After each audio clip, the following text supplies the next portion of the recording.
在潮州的网红街牌坊街，你能深深体会到一座活着的古城是什么样子。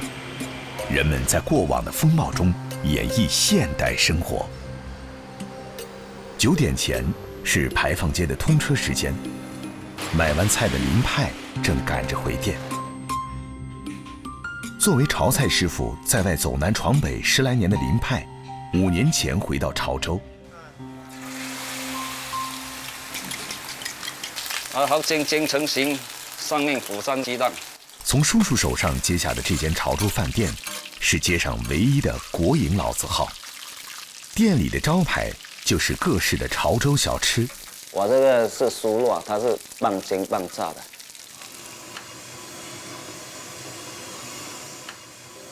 甜酱油加上一点金桔油，比较甘香清甜，增加这个糯米组成的风味。小馆子、小老板，林派当然要样样精通。果条与牛肉芥蓝的配合，是检验潮菜师傅手艺的最佳菜品，也是时光带不走的潮州人的挚爱。牛肉在煮的过程不能煮得太熟。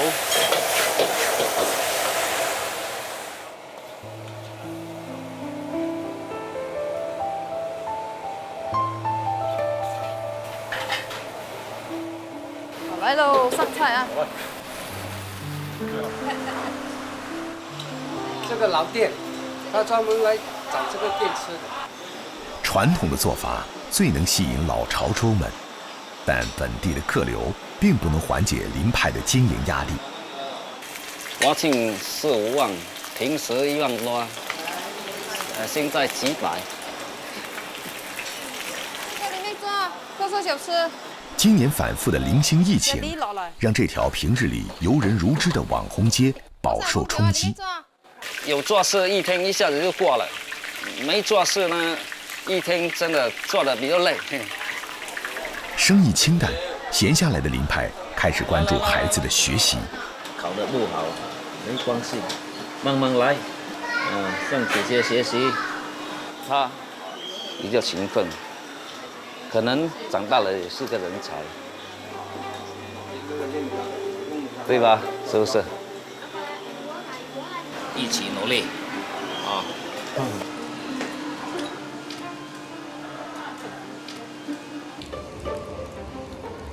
明天就是国庆假期，突如其来的雨让乐观的林派也不禁焦躁了起来。期待了3个月的人流会出现吗？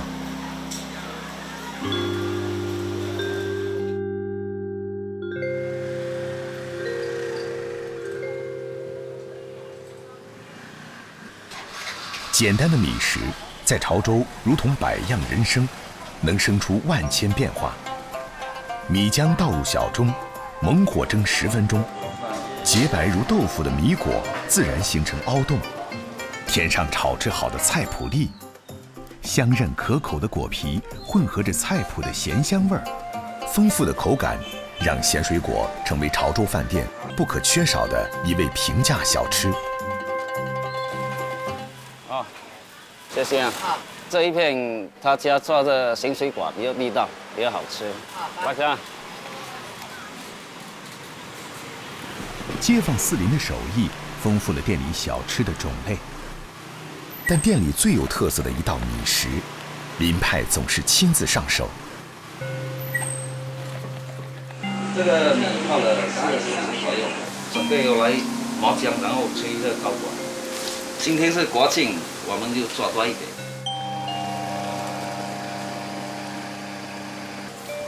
容器先刷一下油，防止这等一下会粘在里面。纯米浆难以蒸熟，挑战厚度必然要增加工序。蒸1层熟了，然后再蒸，大概是6、7层吧。高温蒸煮后，米浆内的淀粉分子软化凝固，呈现出略微透明的质感，表面凝结出一层韧皮，如此循环往复，层层叠加。第1层大概要5分钟，第2层6、7分钟，到最后厚度比较厚，可能有20分钟。用近2个小时制作完成的糕果，米香浓郁，多层韧皮形成的结构，让果肉弹韧有力。好，这样1份牛肉炒粿条要不要？可以当主食。客人开始进店，林派加快了手速。第一步呢，就先加一点酱油，搞一点颜色，再下那个咖喱粉，这个就把它拌均匀，它等一下煎起来就比较好看。咖喱引入潮菜，源自于清末下南洋的风潮。现如今生活富足，潮人不再出海讨生活，但这道具有南洋风味的小吃，却在潮州扎下了根。鸡蛋就全部淋在上面，把它包住，就多放几次。撒上葱花出锅，淋上浇头，外酥里嫩，鲜香微甜。这样就 OK 了。人流挤满了牌坊街，小店很快爆满。林派享受着客似云来的快乐。来，这个国庆今天的生意呢还算可以，比预计的还好了一点，可以回血。卖的最好是蚝煎100多份吧，炒糕果呢30多份。希望这个疫情赶快过去，明年肯定会更好啊！疫情一控制好，大家好。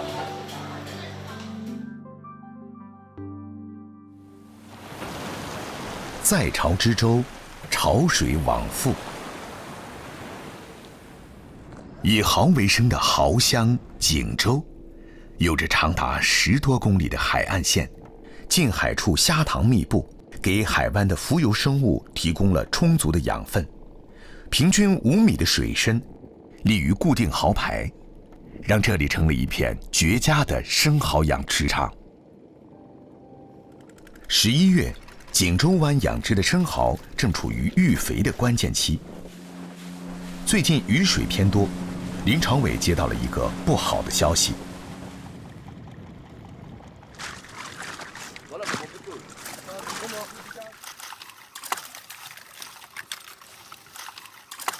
我记得切了一半，切了50%。对，就是那个钓得太浅了，水太淡，想让它肥得更快，因为藻类它一般都是在上面的比较多，所以说我们就想着把它在上面一点点，这藻类比较丰富。欲速则不达，林朝伟本想在育肥期为生蚝提供充足的食物，让蚝能够迅速长大长肥。但最近频繁的降雨，让近海湾处的海水迅速稀释，海水盐分急剧变淡，让近海湾处这10几个蚝排的生蚝面临灭顶之灾。抢救这批生蚝的唯一方式，就是赶紧把它们转到更适宜生长的环境中。要把它那个钓到深一点的水层，2米深，盐度才会够。都是拿钱买经验。清掉死蚝，重新调养，工人们迅速进行着分笼作业。摆得整齐的话，它生长出来的蚝形也就比较整齐，比较漂亮。林朝伟养殖的生蚝学名叫做三倍体牡蛎，是林朝伟在3年前为了开拓全国市场精心选定的品种。三倍体个头大，生长速度快，比较容易保存。随着那个物流的发达，全国各地基本上都可以达得到，所以它这个市场的空间会越来越大。等你养到100万斤的时候，你的海域要很大，每一块海域它的调养的方式都不一样。转移完这批近海的生蚝，林朝伟马不停蹄，继续巡查另外100余个蚝排，持续监控调整，让生蚝长得个大肉肥，是年末收益的保证。每年这段时间就是长芽最快的季节，看到没有？这个芽是刚长出来的，因为它那个海水凉下来的时候，这个生蚝就开始长芽。这个才8天，就长差不多有个指甲盖这么大。然后它里面的肉肥度一上来，它也跟着这个壳往外扩张，就证明我们这边的水温、盐度比较适应。三倍体牡蛎富含糖原、氨基酸，有海洋牛奶的美誉，是具有食补作用的海洋珍品，在国内的宵夜市场备受追捧。林朝伟精心管理的这150个蚝排，即将迎来行情最好的年尾出货季。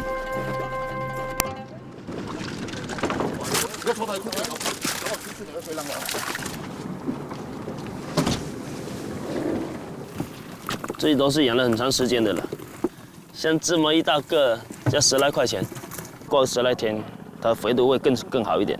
至少一斤在市面上现在好几块钱了，今天大概出个3、5千斤，供不应求啊！主要是人家订货，我们现在还不卖。今天的意气风发，得益于坚持不懈的努力。3年来，他跑遍了全国的海产市场，就这样收获了全国各地的客户。因为它这个地方是易肥的，它这个地方肥得快。我们原产地出货价就这个，到了市面上可能就不止5两以上，可能15块钱左右了。你差不了多少啊？现在的生意就是这样子，也就这一点利润。广西的客户远道而来，林朝伟最引以为傲的3倍体牡蛎，怎么聊都不嫌多。都是刚刚在长芽，里面肥不？肥啊，看了就想吃了。肥度还算可以，这边的小苗长势也挺快的。那小的到那个大话的要2语投机年时间。，意犹未尽。林朝伟带着客户驶向锦州养殖历史最悠久的一片蚝场。带你们去看一下我们养殖场的那个海蛎。它也是好的一类是吧？对。割2串，我们晚上回去品尝一下。也行。基本上我们近海都是养这些。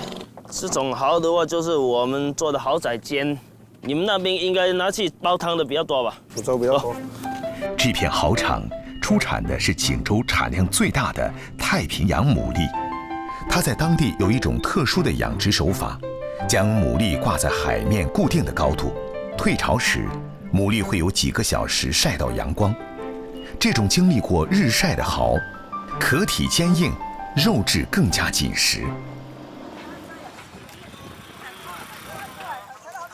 太平洋牡蛎采摘几个小时后，就会出现在锦州的横街窄巷里，有近万人参与开蚝的工作。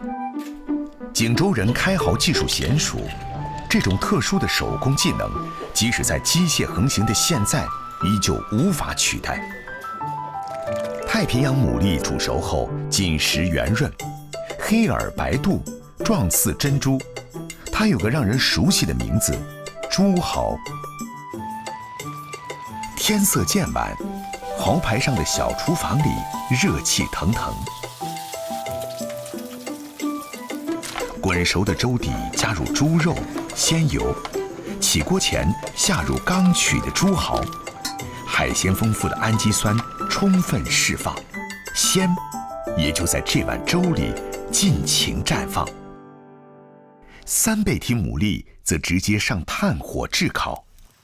海洋里最柔嫩的佳肴，在岩石般坚硬的壳体里沸腾，肥美嫩白的蚝肉点上蒜蓉，加入辣椒酱，简单而不失原味。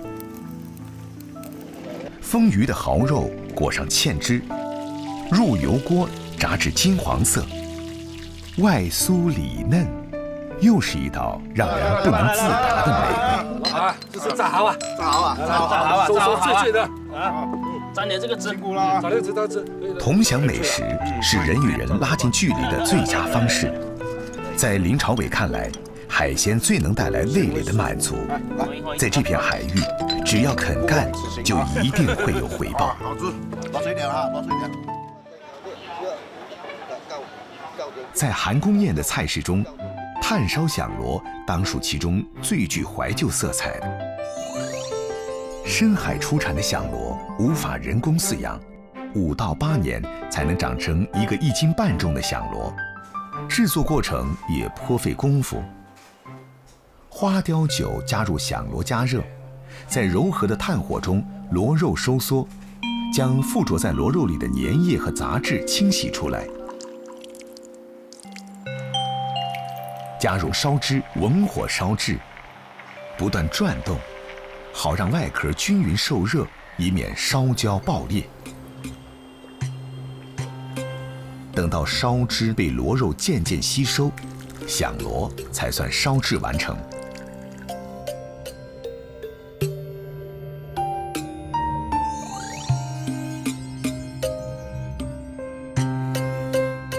片螺肉时，将螺肉上的老硬肉质尽数切去，只留螺肉中的精华。这时的螺肉细腻白嫩，鲜美脆滑。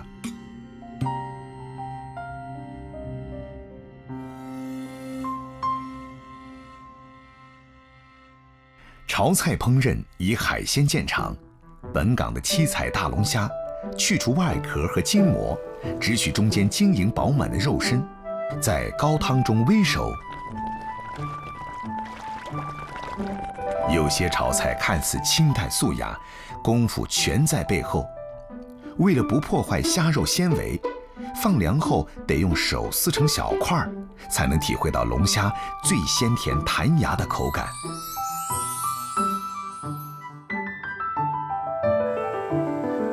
韩愈诗中提到的生蚝，厨师选用了传统小吃蚝烙呈现。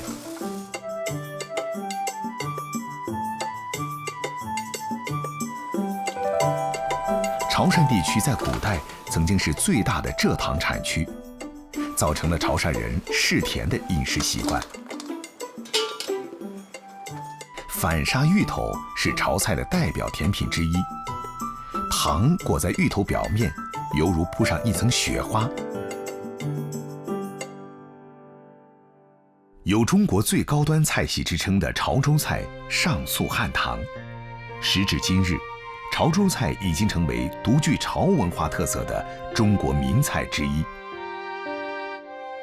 一桌韩公宴，从菜品、烹制方式到摆盘，都是潮菜文化底蕴与潮菜师傅高超烹饪技艺的呈现。